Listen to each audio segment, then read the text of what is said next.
Greetings from Savannah, Georgia. This is Ari with Paradigm Threat. Topic of today is what is going on with the war on Russia. So it seems the West is at war with Russia, and nobody really agrees on what's happening. The West doesn't call the war, refuses to use that word. We say sending allies support and battles and so forth. And Russia says that they're not at war either. They are on a special military campaign in the Donbass and Donetsk regions. And why? Because those regions were asking for their help for the last 9 years as they've been shelled by Kiev. But anyway, the bigger question is what is going on here? If you look at history, you'll see that Russia has been the center of warfare for 800 years.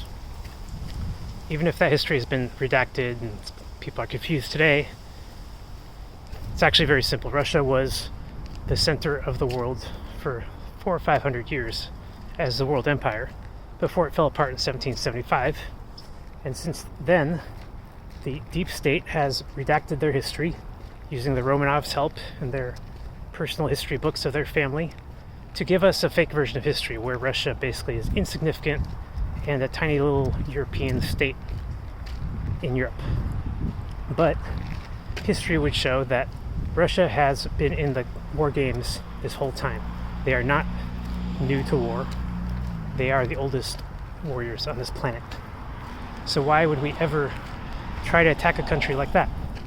Why would we try to do the same thing that Hitler did and failed to do, and Napoleon failed to do? The history says that we're about to repeat it again. But how could that be possible? How could we be repeating a history where we didn't learn any lessons from World War II? How is that possible? The answer to that question is, as the deep state attempted to change the course of World War II to their favor, to stay in control, they wanted to make sure that we didn't learn any of the lessons of World War II, because their job of invading Russia was incomplete. And they just wanted another 70, 80 years to try again, to rebuild. That's exactly what they did. So, let's get into that history. Russia, the old Rus Horde Empire, with their first Tsar, Andronicus Christ, founded the empire as a result of a religious schism between that region and deep state Turkey. I say deep state Turkey because in the 12th century they were the center of monotheism, trying to bring back that old Babylonian Egyptian religion into the modern times, 12th century, modern times. And people weren't having it. So the story goes, Andronicus Christ travels from the Crimea with his family, where he was born, to Istanbul, to Jerusalem #1, and gets trained as a rabbi. But because he's a big, hairy, giant Sasquatch from the East lands, he had already been trained in the Eastern religions and by his mother, Katya, Mary. And so he was not going to have it. He rebelled against the church that trained him, threw down the tables, and created his own following. They crucified him. He survived the crucifixion and continued on to the east, where he founded the first world empire since the Egyptian empire fell. This is not a kind of plan. This all just happened on its own. It was the deep state trying too hard to force people to comply with their Old Testament religion, and people just saying, I choose an alternate Gnosticism, Christianity, a modern version which says we are not sinners and we are not being punished eternally by some vengeful God for sins we created before we were born. That narrative just didn't fly back then. It flies today. And you see how much war it took for that to happen. So, a direct result of the crucifixion were the Crusades, the revenge for the crucifixion. That started Russia's war history. They started building every kind of weapon.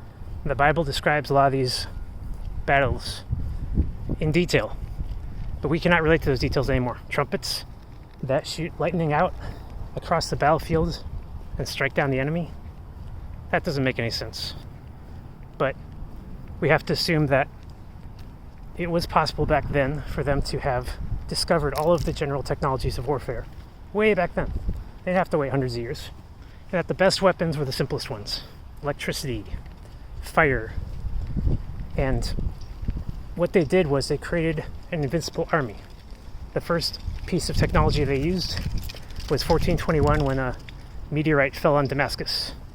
The Damascus blue steel, which they smelted into the weapons and the armor, and suddenly the Rus horde had an army that could not be defeated. They could cut through anyone else's metal.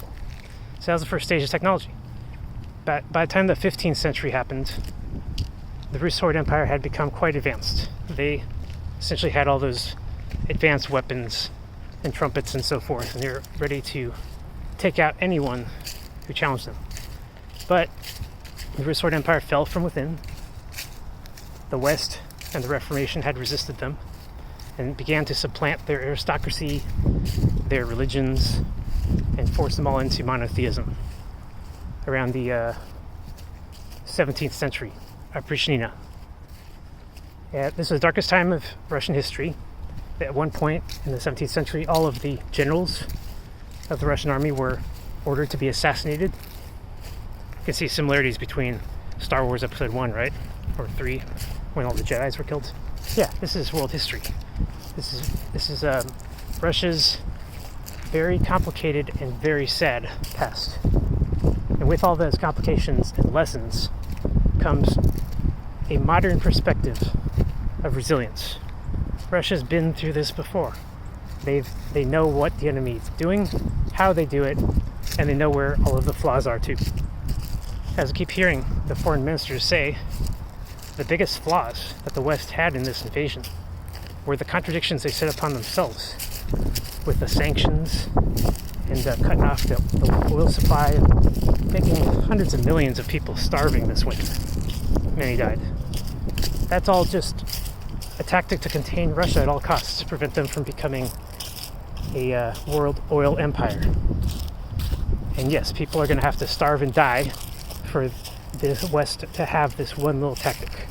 So, they're used to these kinds of wars. World War II was no different. We saw that the Nazis were the worst version of themselves. They didn't represent Germans at all. They were insane. They dropped napalm on their enemies. They tortured their enemies. They assassinated all the intellectuals that they could find. Nazis are really bad because of their history. What happened with the Nazis? Well, deep state, using its pawns, tried to usurp German democracy. And the Germans caught them and said, nope, you're not doing that. Threw Hitler in jail. Then, the deep state makes Hitler very popular, pulls him out of jail, does the coup on Germany anyway.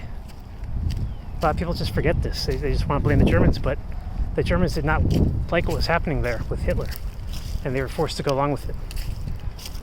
So, we see that the Russian enemies are actually the good guys because they're playing the war of defense. We see that the European invaders call themselves the good guys, fighting for democracy and coalition power, have always been the bad guys because they've always forced their own civilians into wars they didn't want. And in Russia, you have the civilians lining up by the millions to jump into every war that happens to protect Mother Russia. And they know they're going to die, they do it anyway. So such a big difference could only have grown over many hundreds of years. So, what happened before World War II? We had the Napoleonic Wars, right? And once again, Europe was rallied to attack Russia for no real reason, just to sort of end the religious schism that's been going on in that region for a long time. Deep State used their Jesuit expansion, the French Empire, to build an advanced army that went into Russia and just sort of took out the Kremlin, burned it down. Historians say that the Russians burned their own Kremlin. Doesn't make any sense. Now, the French burned the Kremlin. That was Jerusalem number 2, the false Jerusalem that they had hated on for 500 years or so. So don't tell me that wasn't a religious battle. And when the French invaded Russia, they failed to hold it.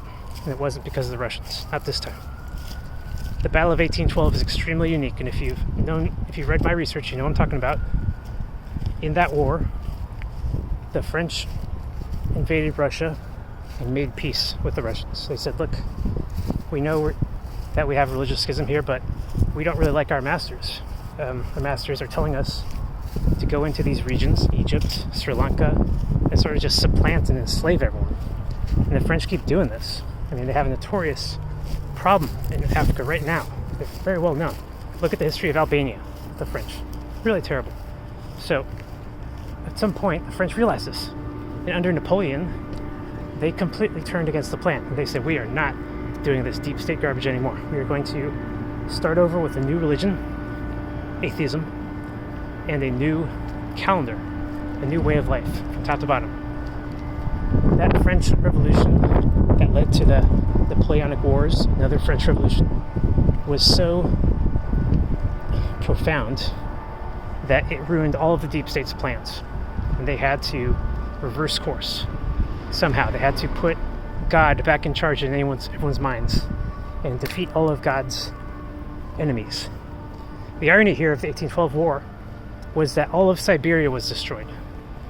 The old Rus Horde Empire, all of it, destroyed in just a few years by something. It's not there anymore. Old maps do not correlate. You have the Himalayan mountains now, a major lightning scar, sort of pushing matter down south into India, giving the deep state a chance to reorganize everyone and reassign countries and names, aristocracy, and so forth. This wasn't the move that they wanted to do. Nobody wants to destroy the earth to control it, but they're forced to do it. But what does that teach us? It teaches us that Russia, in 1812, they learned the ultimate lesson. The ultimate lesson. You can't just defend your country, the motherland, in endless show of force. You have to understand what the enemy is up to. You have to play their game. And in the 20th century, when Hitler tried to repeat Napoleon's failure, he did not understand that the Russians were so scrupulous when it came to war games that they could play anyone's game. Let me give you an example of what I'm talking about. After Hitler failed to invade Russia in 1941, Deep State changed their plans and asked their vassal state, Japan, to basically try to use this moment in time to attack their old enemy, England. Japan sent the fleet past Pearl Harbor through friendly waters, and we, Americans, betrayed Japan by bombing their fleet out of the ocean. It was the only carrier fleet they had, and it takes them 1 year to build a new craft. So it was absolutely big mistake for Japan to ever think it was going to attack America, which is why it never attacked America. Pearl Harbor is a false flag, a very obvious one too. And the Japanese were betrayed, and we used that excuse to then attack the Germans. And we went in Europe and we killed some millions of people for nothing, and they were our allies. We were supporting Hitler before 41. We named Philadelphia after the guy. We sent them weapons, logistics, and a lot of our celebrities promoted him too. So that betrayal showed the Russians what kind of enemy they're dealing with. They already knew. They already knew that the West is a kind of enemy coalition that will tear its own people to bits just to commission some kind of ragtag army, just to keep the war going. So what was the move that the deep state pulled with Japan? Well, they pretended Japan bombed Pearl Harbor, and then we pretended to nuke Japan. Well, anyone that does the research knows that we destroyed 67 Japanese cities with napalm. Some people still insist that we also hit them with a nuclear weapon, as if that matters, as if there was any buildings left over after the napalm. All that destruction you see was from napalm. And the idea that, there was a nuke too, well, it's not necessary. Because, like I said, it was 67 cities, not 2. So the whole problem with the nuke was that it was a big lie, a huge lie, that scared even the Russian soldiers from advancing on Japan. And so the West could keep Japan as a vassal into modern day, which they did, build all of electronics, and they are quite our slaves until we betrayed them for Korea and so forth. But Russia knew what they were up against, and they knew that the nuke was a lie. Why do they know? Because Russians are smart. Because a lot of the technology and history that we have on this planet came from that country before it was stolen. And one thing that was very well known for a long time was nuclear energy. You just have to gather it, radioactive elements, and you can pull a charge from it. It's really awesome. Can you build a bomb? No, you can't. Nuclear bombs are impossible. You can build depleted uranium. Sure, very scary. But depleted uranium is not the same thing as an atomic bomb. So, Russia saw this fake atomic bomb psyop occurring in Japan and in America. And their own soldiers in Russia were afraid to go to Japan, allowing the West to take it over. What did Russia do in response? Well, everyone knows they built the Tsar bomb. They went and found another bomb. Okay. Well, why is it that two bombs were invented nearly only a few years apart? What was waiting this whole time? How did we not know that fusion could be used in such a way to create a bomb? How did the Manhattan Project fail to realize that? Too many contradictions there. The only possible explanation, the only real explanation here, was that the Tsar bomb was also fake. The Russians knew exactly how to do what the West did, composite video at scale, to create these nuclear bomb videos. And they said, yeah, we built the biggest bombs of all. The ones that, could destroy the planet, essentially. And now they caught the West at their own game. The West could not say, no, they're lying, but we're not. And the West could certainly not start telling its own troops not to worry about nuclear war. So that was endgame right there. The Russians had gotten the West on their own game. They built a fake bomb too, and created this concept of mutual assured destruction. Most people would say, oh, that's not good for the world. That would never bring peace. But it did. The reason why the Tsar bomb brought peace, aside from the fact that it's fake, is because it completely worked and the West stopped bombing them, stopped bombing Russia. If they had not created the Tsar bomb, the West would never have stopped their napalm campaign in Eastern Europe. They would just keep bombing all those countries, as they did throughout World War II. Just because the West declared World War II over doesn't mean it was. They would continue well on into Korea after they destroyed Japan. And from there, we know, Vietnam, Afghanistan. Yeah, we have had quite a history of bombing places. And the Russians knew that that was what we were going to do. We were just going to keep bombing them until we won. So they had to play the hardest game. Create a fake weapon themselves, scare us away from doing that. And it worked. We changed our bombing campaigns to other regions, like Korea. Sorry, guys.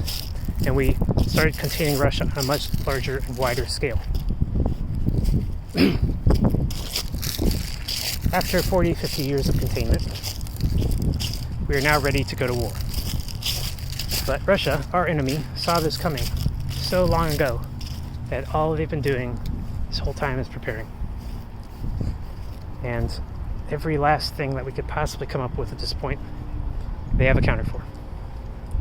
Even if we perform our scorched earth policy, even if we destroy all of Ukraine, it doesn't matter, because they have a policy of maintaining their borders strategically. And this is my final point. They're not going to take Ukraine. Russia has no interest in taking Ukraine. They're only ever going to take regions that are important to them. Donbass and Donetsk regions were begging them for help for 9 years. But what about Crimea? Why did Russia take Crimea in 2014? Well, because Kiev did a coup and so forth, and the Crimeans were begging Russia to. But there's one other reason too. Crimea is the birthplace of Jesus, and the final resting place of Mother Mary, originally named Katya. And it is that history, the entire history of religion on earth, the entire history of war on earth, the entire history of empires on earth, which would be challenged and possibly eliminated if Crimea was to fall. This location was so important to the Russians, and that's the reason why. Now it's time for us, the West, to start listening to them and start to hear the kind of arguments they've been making this whole time. Like, it's not our history versus your history. It's just all of our history. And the only people that could ever benefit from us fighting each other are the deep state and the elite, the ones who have created the false history. So this war is a battle over which history we are going to teach our children going forward. I think you know which version I'm going to teach. So what about you guys? We really need to start looking at history from scratch and starting over, deleting everything we know, pulling out the original sources, starting over with all of our conclusions and our assumptions. And if we don't do that, then it is guaranteed that it's just a matter of time before the deep state prepares us all for another world war. And if they ever destroy Crimea, then there's no way that any of us will ever be able to prove what they did. This is a winner-take-all situation. So, go Russia. And for all you people that support the Ukraine, for all you people that don't see a problem sending weapons into other countries, do not know the history of America. Have a nice day, guys. See you next time.